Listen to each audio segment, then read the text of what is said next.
Šorīt diezgan agrs rītiņš. Un dodamies mēs uz Volkswagen komerciālā transporta, jā, atsevišķi no pasažieru transporta. Un lielākais jaunums ir transporters. Kā var saprast, būs nopietni te viss sagatavots. Un tikmēr mēs jau varam apstīties 2 litri, 150 zirgspēku un cenu galvenais apstīties, cik ir Latvijā 41 499. Demo cena, šim te tas nozīmē 52 000. Kafijā mums ir klasika redzama. Rocket Beans ir ieradies ar ļoti senu auto.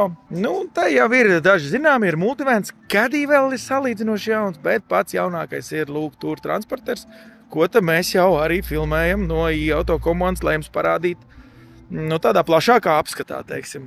Lielākais būs no Volkswagen Crafters.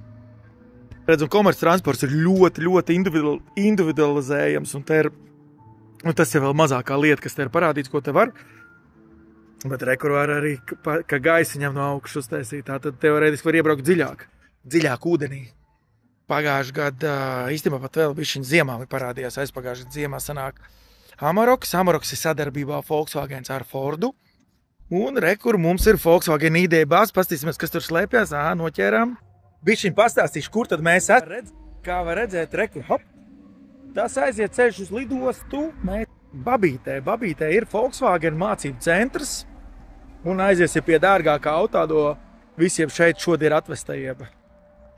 Tas ir viens no šiem 3, un es pat teikšu, ka viens no šiem 2, tas ir Vācijā. Speciāli no Vācijas atvests auto, un lūk šīs te kemperītes, pasties, ko te ceru, ka varēšu parādīt arī šo izkārtojumu kādā no saviem individuālajiem testa braucieniem. Jo man patīk ļoti kempingot ar teltīm. Tas ir Kalifornija. Viena lieta, kas ir bāze, tātad 81 000 eiro, bet es vēl negribu rādīt demo auto cenu, bet, respektīvi, ja tu gribi dzīvot tā, kā viņš ir nokomplektēts, tad 100 000. Ar gultiņām, kur jau redz ir ūdens tvērtne, kas tur augšā, griezts var pacelt augšā.